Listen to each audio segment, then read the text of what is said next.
अच्छा सवाल है आपने कि मैं कई कार्यक्रम में गया हूं जहां पर प्रॉपर ट्रेनिंग नहीं होती इस बारे में। हाँ।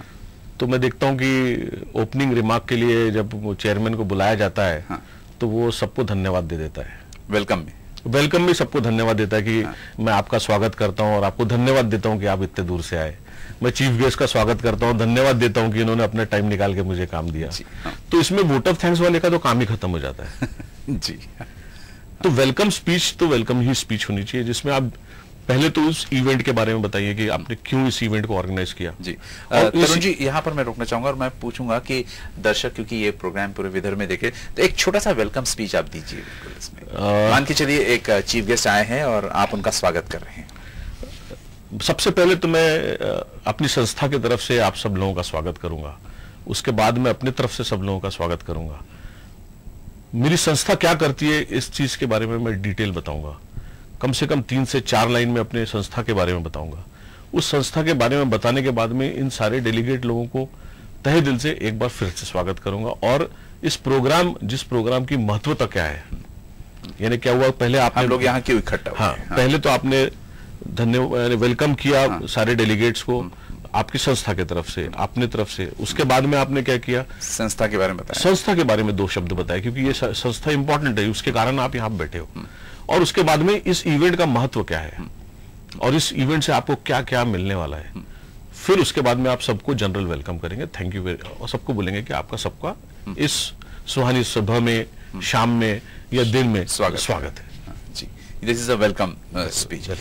उसी प्रकार वोट ऑफ थैंक्स के बारे में अगर कुछ जानना चाहेंगे, क्योंकि अक्सर जैसे आपने कहा मिक्सअप हो जाता है और लोग कुछ एक ड्राई ये देखे चले। आपने जैसे कहा साइंस कॉलेज में आपने जो सब कुछ प्रिपेयर करके गए थे, लेकिन वो तो खैर नर्वसनेस थी शर्मा जी। और अब तो अब मैं ये दावे के साथ कह सकता हूं कि अब वो नर्वसनेस नहीं रहती है, क्योंकि काफी प्रैक्टिस की है और काफी समय।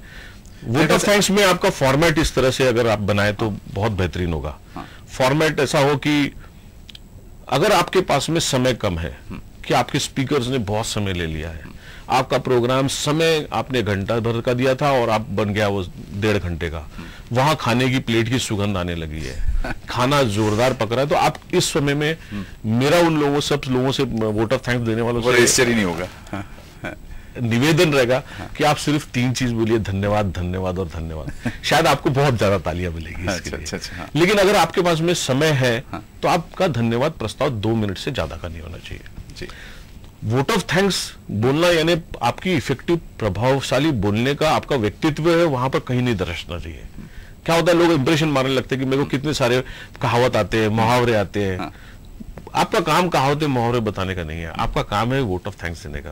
तो सबसे पहले आप धन्यवाद दोगे, ऊपर से सबसे हाईएस्ट पोस्ट पे जो व्यक्ति है उसको सबसे पहले धन्यवाद दोगे, और उसने क्या बोला और उसके क्या विचार आपने ग्रहण किए उसके लिए धन्यवाद दोगे। उसको समराइज करना पड़ेगा। समराइज में भी 1 वर्ड या 2 लाइन बस बहुत हो गया। तो क्योंकि वोट ऑफ थैंक्स को कोई बहुत लंबी स्पीच करके नहीं सुनना चाहता। जैसे मैंने आपको बताया कि वो 2 मैक्सिमम तीसरी मिनट में खत्म ही हो जाने चाहिए, क्योंकि उसके बाद की वोट ऑफ थैंक्स के ऐसा रहता है कि अब ये लोग बोलने लगेंगे कि अपनी कला बताने लगा है। तो आपकी इंप्रेशन क्रिएट नहीं होनी चाहिए। वो इंप्रेशन क्रिएट नहीं होना चाहिए। इंप्रेशन ये होना चाहिए कि वोट ऑफ थैंक्स है, वोट ऑफ थैंक्स। आप फिर उसके बाद में संस्था के जिन लोगों ने आपके लिए काम किया है इस प्रोग्राम को सफल बनाने के लिए, उनके बारे में आप उनको धन्यवाद देंगे। जी।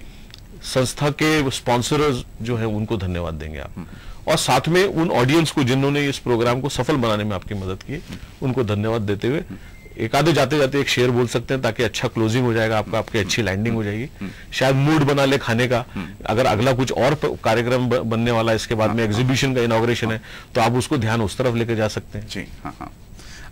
उसी प्रकार कई बार देखा कि जैसे आप जैसे लोग, मेरे ख्याल से आपने 700 घंटे से ज्यादा इफेक्टिव स्पीकिंग के ऊपर लेक्चर्स दिए हैं, तो मोटिवेशन स्पीचेस कुछ अलग होते हैं इनसे? मोटिवेशन स्पीच बिल्कुल ही अलग होते हैं। मोटिवेशन स्पीच में 3-4 मुद्दों का बहुत ध्यान देना चाहिए। सबसे बड़ी बात कि I am okay, you are okay, यानी मैं जो बोल रहा हूं आप भी वही सोच रहे हो, और हम दोनों के विचार कितने मिलते हैं। जब तक हम एक दूसरे के विचार और हम एक लेवल पे नहीं आएंगे, ऑडियंस मोटिवेशन की बात मेरे से सुनेगी क्यों। तो फर्स्ट प्रिंसिपल इज की make a bridge with the audience, I am okay, you are okay. Next is then put up a मुद्दा जिस चीज के लिए आप मोटिवेट करना चाहते हो, उस मुद्दे को आप रखो और उसको बताओ कि आपको और मेरे को कितना इफेक्ट करता है वो जी। और जब वो ऑडियंस को लगेगा कि मुझे बहुत इफेक्ट करने लगा है, फिर आप उसको धीरे से बोलिए कि क्या हम अपील कर सकते हैं, क्या हम आपसे गुजारिश कर सकते हैं, क्या हम आपसे ये उम्मीद रख सकते हैं कि आने वाले वर्षों में, तब वो जाके वो मोटिवेशनल होगी। अगर आपने सोचा कि मैं आऊंगा और सिर्फ एक वीर जवानों का गाना गा दिया या मैंने सिर्फ बड़ी बड़ी बातें कर दी, से काम नहीं चलेगा, क्योंकि कहीं ना कहीं ऑडियंस आप में वो पर्सनालिटी नहीं देखेगी, तब तक वो कन्विंस नहीं होगी। तो मोटिवेशन करने के लिए आपको ऑडियंस से I am okay, you are okay, then आप उस मुद्दे को लेकर जाओ और मुद्दे को बताइए कि कैसे हम दोनों को इफेक्ट कर रहा है वो जी। उसके कारण बताइए, आप उसको लॉजिकली इवॉल्व कीजिए और फिर अपील कीजिए उससे, ताकि उसको लगे कि ये मेरा ही मुद्दा है, मैं नहीं करूंगा तो कौन करेगा, तब वो मोटिवेट होगा। इन सब बातों में